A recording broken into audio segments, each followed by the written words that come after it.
Okay, let's get started. We are picking up in the middle of our study of wandering in the wilderness. I'm not going to take a lot of time to review tonight, other than to review what we've covered so far in this Bible time period. So, as a group, let's see what we remember from this Bible time period that we've gone so far. Sorry, I'm trying to get my stuff turned off so I don't get disturbed in the middle of everything. Okay, so we're talking about wandering in the wilderness. So maybe it might be helpful if we remember where we left off with the last Bible time period. What's the Bible time period before wandering in the wilderness? Exodus. All right, the Exodus. And it takes us all the way up to what geographic location? What's the last place geographically that they are for the period of the Exodus? Outside of Canaan? Okay, they're just outside of Canaan. Does anybody remember the specific city or the specific location? Was it Kadesh? Kadesh Barnea. That's right. All right. So from Kadesh, they sent spies into the land, and as a result of the report of the 10 spies, Israel refused to go into the land. Those are the last 3 points of the Exodus. So they refused to go into the land. All right. So now transition to the period of wandering in the wilderness. Try to do this without your notes if possible. All right. I want to see how much we can recall. We're going to do it as a group. All right. So, wandering in the wilderness. What's the first point? Israel has just refused to go into the land. And so, what's the first point of this Bible period?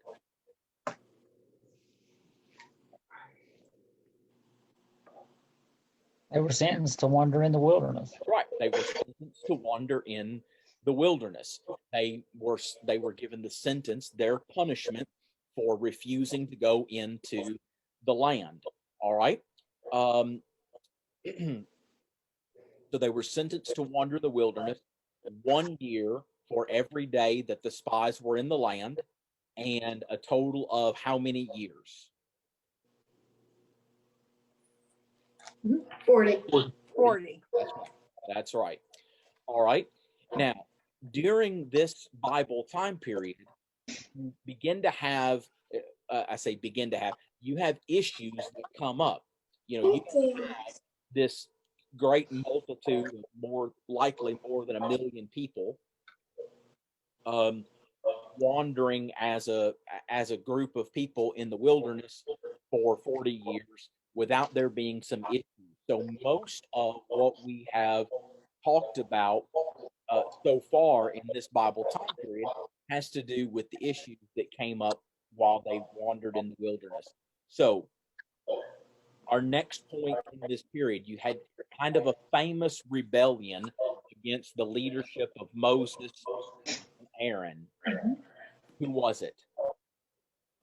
Korah, Dathan. One more. And Starts Abiram. with Abiram. That's right. Korah, Dathan, and Abiram. That's right. I said it. All right. As a consequence of that, God made a real specific declaration of Moses and Aaron's leadership, really specifically Aaron. And what was that? Aaron's rod.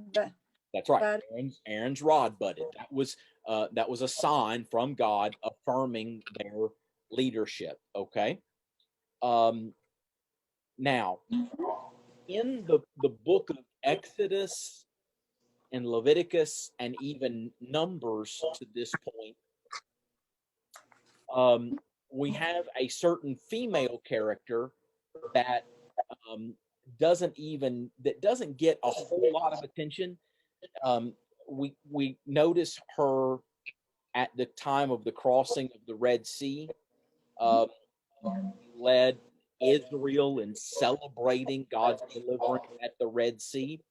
But there are other passages, ironically, even in the prophet Micah, um, that say that God gave Israel Moses, Aaron, and someone else, and she's mentioned as someone that God gave or sent, and the implication is that in some way she was uh, she was a leader of some sort among the people of Israel during this period. Who was it? Miriam, Miriam. And who was she? Moses' And sister. sister. Right, Moses and Aaron's sister, Miriam. And Miriam died. All right. Now, um, Moses and Aaron, even though they led the people of Israel out of Egypt and were ready to lead them into the promised land, did Moses and Aaron get to lead the Israelites into the land of promise? No, No. Why? because of the rock at Mara. Close, Meribah. But that's all right. If memory serves me correctly, Mara was the name of the first place where water was brought out of the rock back in Exodus chapter 17. This is 2 hours. Nope. That was Massa. Sorry, close. Okay. But you have in Aaron and Moses, the waters of Meribah. All right. Then shortly thereafter, Israel is now ready to make its way back toward the promised land. I should have pulled up a map. In fact, let me see if I can do. If I have a map right here handy, that will work.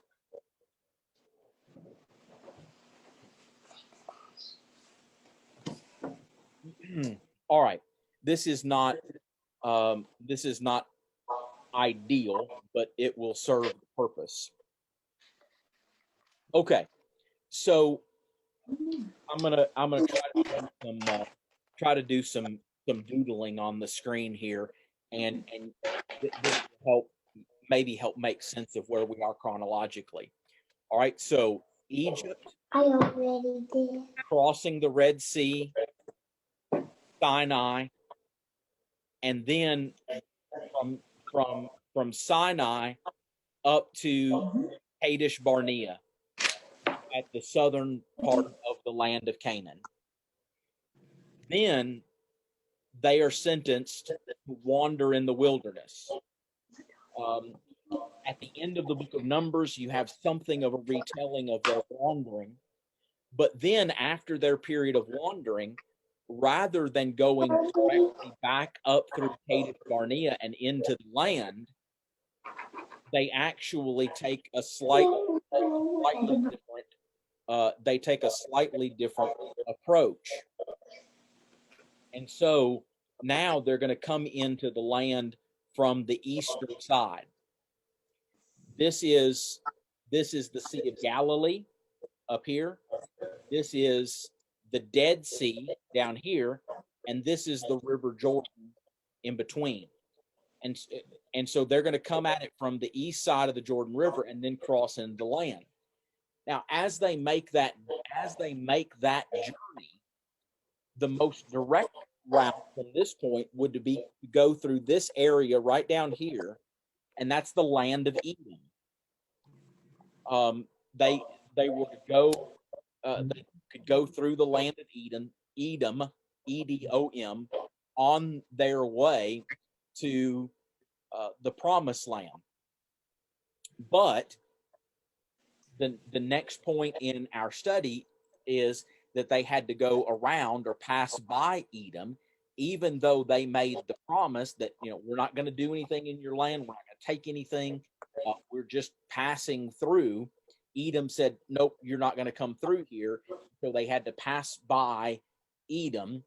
That's in Numbers chapter 20. And then the last point that we got to, again, and we're getting to this point where we're preparing for, we're getting closer and closer to the point that the people are going to be ready to cross into the land. We have Aaron's death. Remember, Moses and Aaron weren't going to be able to lead the people into the promised land. So we're going to have, ultimately, we're going to have both Aaron and Moses who are going to die in the wilderness before we get to our next Bible time period. And then the last thing that we talked about on last Sunday, the fiery serpents that were sent among the people. The people began to grumble. They became impatient because of the journey. And then, so God sent fiery serpents among them to punish them. All right, so that catches us up, and we're ready to finish this Bible time period. So, from this point forward, we are advancing Israel toward the promised land. Really, ever since the time that they passed by Edom, but now we're getting into that eastern territory, that east of the Jordan River, and they're beginning to push toward the land of Canaan. And so, in doing that, we have some stories in the book of Numbers that talk about that progress. The first major battle that they have on that east side of the Jordan River is against the Amorites, and particularly King Sihon. Sihon, king of the Amorites. We're to Numbers chapter 21 at this point. So you have Sihon, king of the Amorites, and then Og, king of Bashan.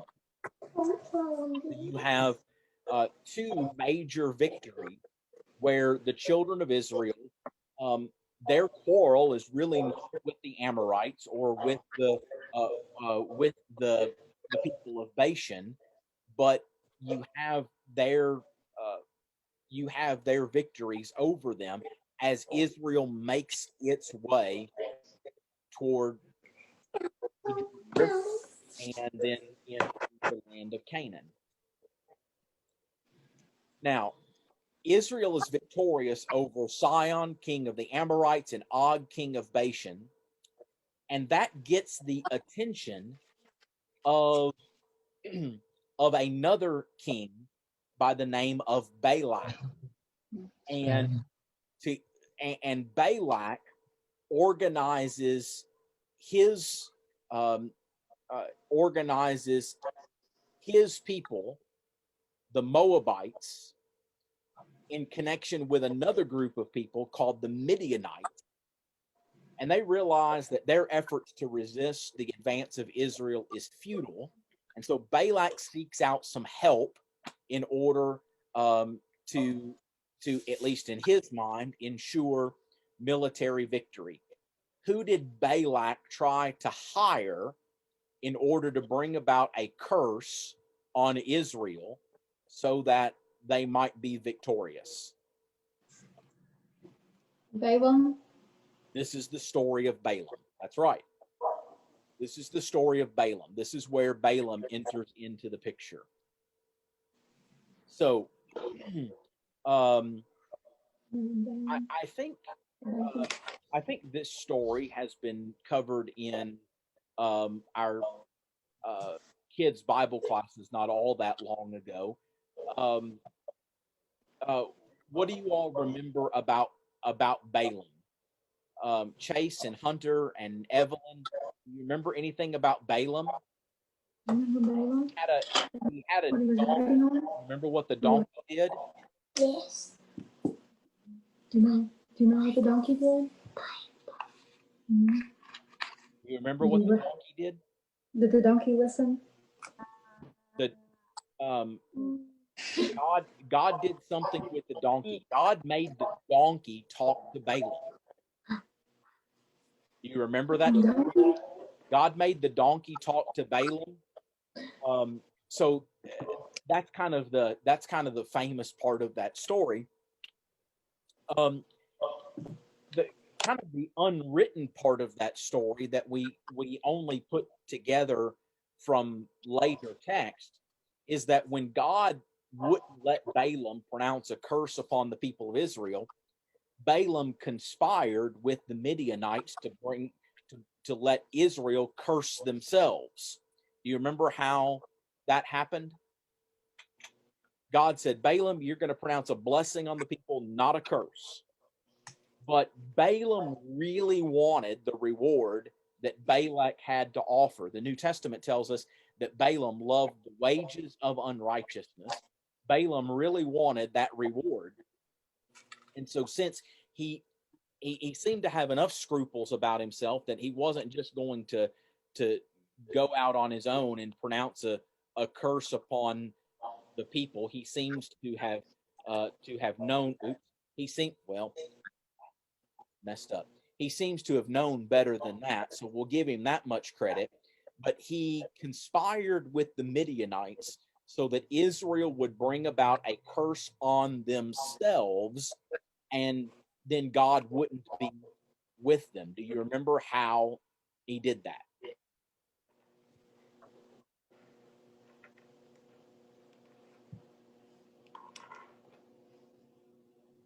He incited Israel, or rather Midian, to entice the people of Israel into committing fornication with them.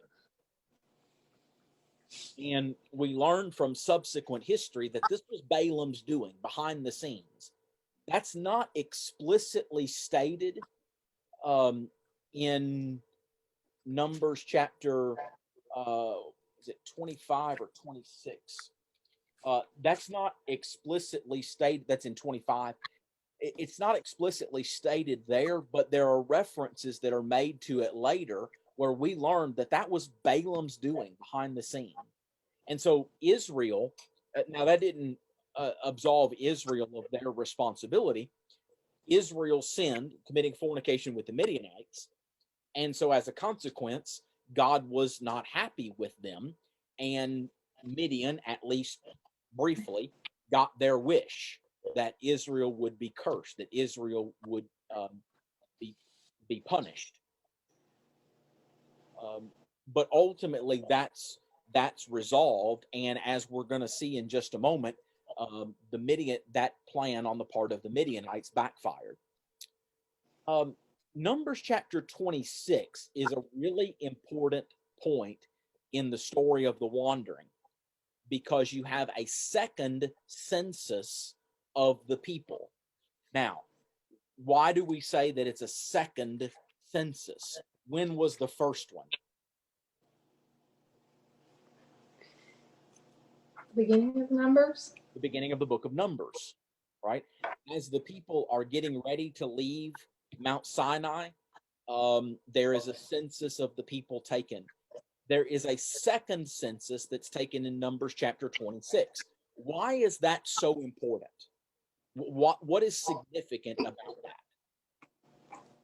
The generation that left with the Exodus is passing, and so they have a new generation to take over, essentially. That's exactly right.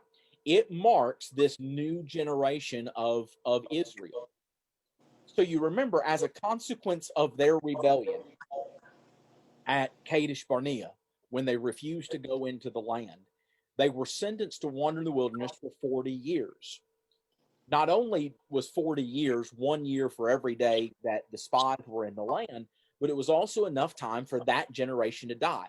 With the exception of Joshua and Caleb, what was the rule? about about Israel and the passing of that generation, the coming of a new generation. Everyone that was a certain age and older was going to die in the wilderness. What was that age? What was that cutoff? 20. 20. That's right. And Joshua and Caleb were the exceptions to that rule because they were the faithful spies who came back and had and reported concerning the land and encouraged the people to go in. But everybody else over the age of 20 was going to die in the wilderness. And so with this new generation, the census in Numbers chapter 26, it's kind of that marking point where you say, okay, that generation's gone, and we've got a new generation of Israel. Now, I mentioned a moment ago that the story of the Midianites wasn't over, and that gets resolved, if you will, in that Israel, by the instructions of the Lord, take their vengeance upon the Midianites, and they are slaughtered. So Israel, yes, was responsible for their behavior, but Midian was culpable as well.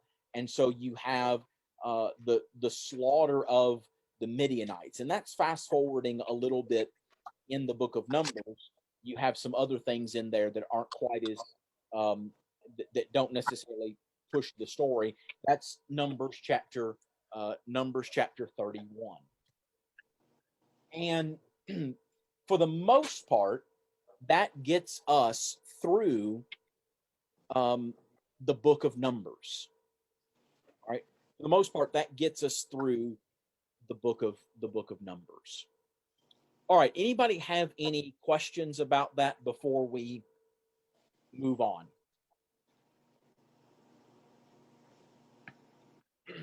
All right. So that gets us through the book of Numbers, but we have two more scripture sections that go with this part of our study. We have Moses' speeches in the book of Deuteronomy. The book of Deuteronomy, and we'll just kind of deal with that in kind of a lump sum, if you will. The book of Deuteronomy is a series of farewell speeches by Moses to this new generation of Israel, preparing them to go into the land of Canaan. And so this new generation needed to know their history. They needed to know how it was that they got from Egypt to this point. They needed to be reminded, or perhaps even learn for the first time, about how God had cared for them in the wilderness. They needed to know all of those things so that they would be prepared to serve God faithfully in the promised land. And so all of that is in the book of Deuteronomy. It is Deuto, that is the second telling of the law. It is a retelling. It is a second giving of the law. And so it doesn't cover everything that's in the books of Exodus, Leviticus, and Numbers, but what it doesn't tell, it also makes provision so that it would be told. There's a responsibility of every generation to the next generation, and even within a generation, at certain intervals, for the law to be read. All of that's in the book of Deuteronomy. So once Moses has prepared the people to enter into the promised land, once he's to the best of his ability equipped this next generation of Israel, what do you think comes next into the book of Deuteronomy? Death of Moses. That's right. Moses died. And again, because he and Aaron sinned, the waters of Meribah, and with that, they were punished. They would not lead the children of Israel into the promised land. And so Aaron has already died at this point. Moses has fulfilled his responsibility. He's commissioned Joshua to assume leadership of Israel. And so now Moses dies. And that brings us to the book of Joshua. The first 5 chapters of the book of Joshua go with this Bible time period. And so the first chapter is a little bit it overlaps a little bit with the end of the book of Deuteronomy in terms of the commissioning of Joshua, but you have Joshua leading the people crossing the Jordan River into the promised land. Remember, they've been on the east side, Canaan's on the west side, and so they're going to cross the Jordan River. And after they do, and before the first major battle, before the conquest of the land begins, there is something important that historically marks 40 years. What is that? What would mark 40 years from the day of the Exodus?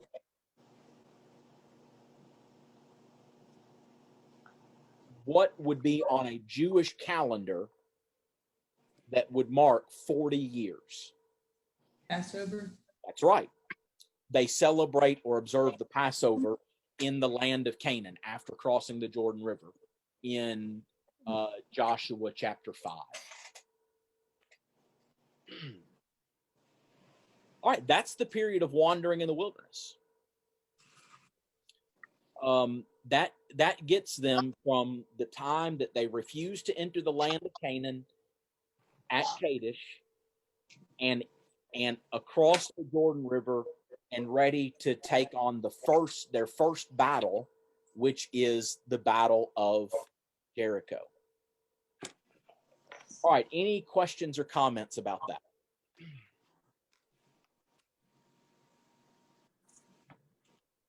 All right, that brings us to the invasion and conquest of the land, which is the rest of the book of Joshua.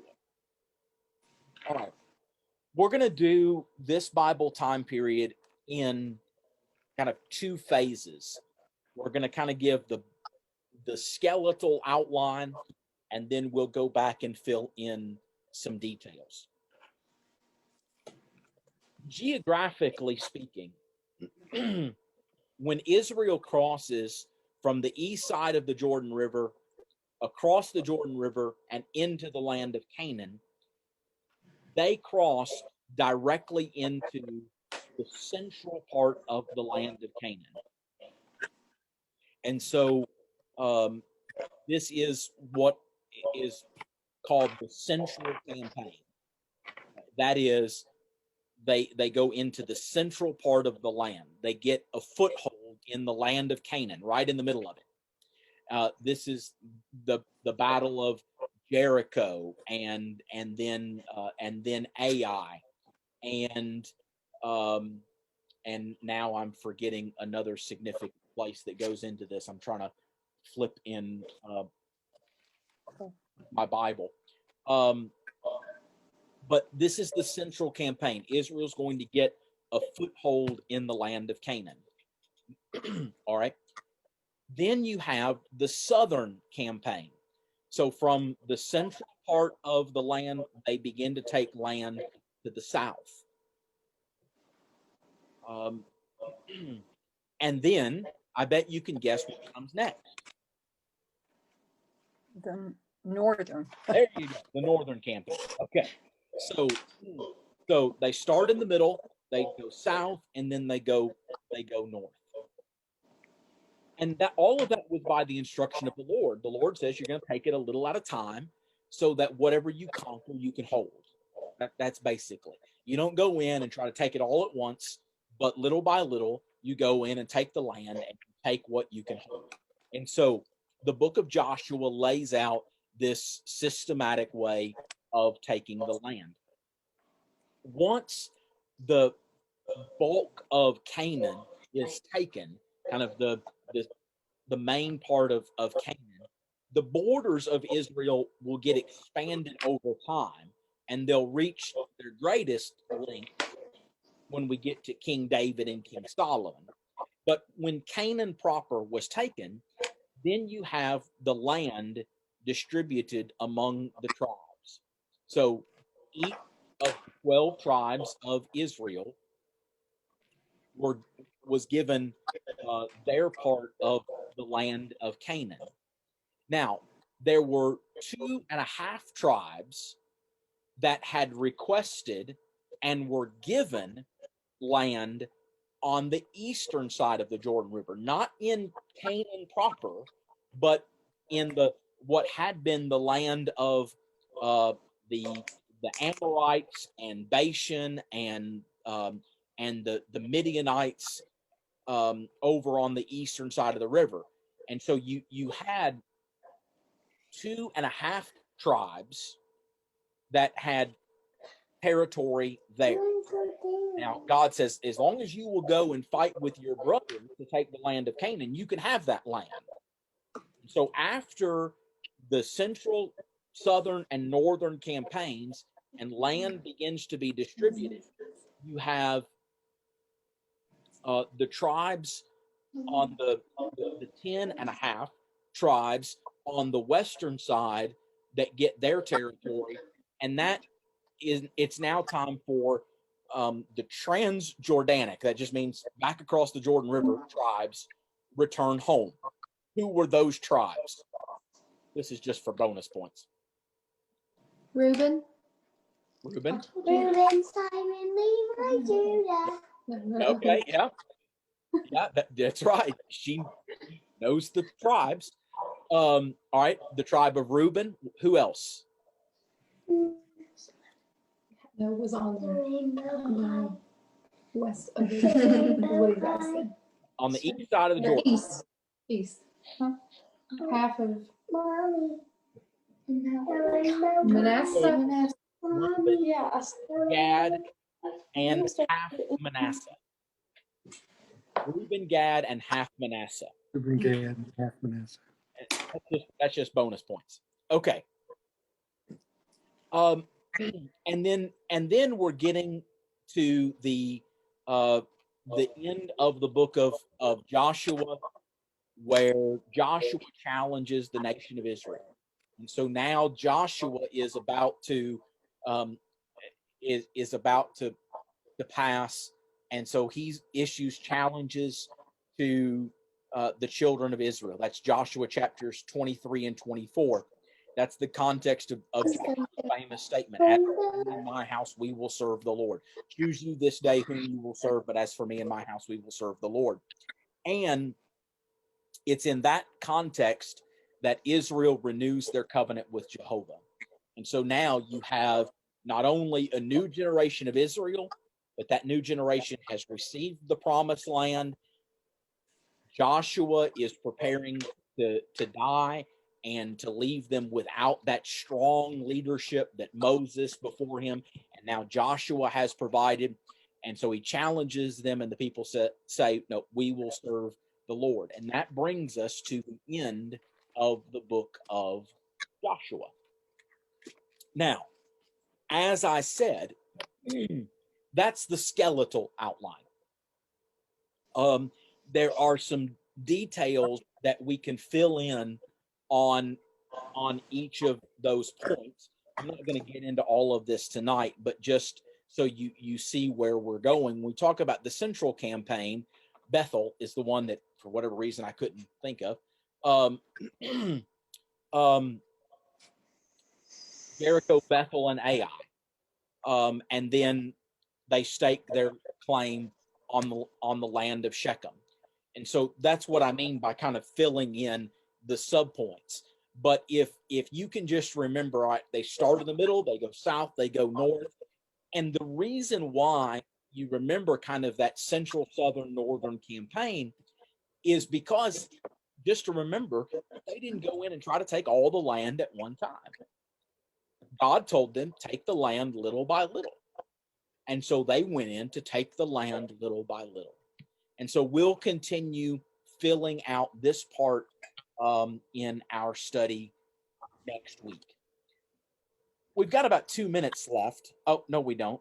Now it suddenly says that I have less than a minute. How does it go from 2 minutes to less than a minute? Okay. All right. Well, we're going to stop there, and we'll pick up and again fill in some details of this next week, Lord willing.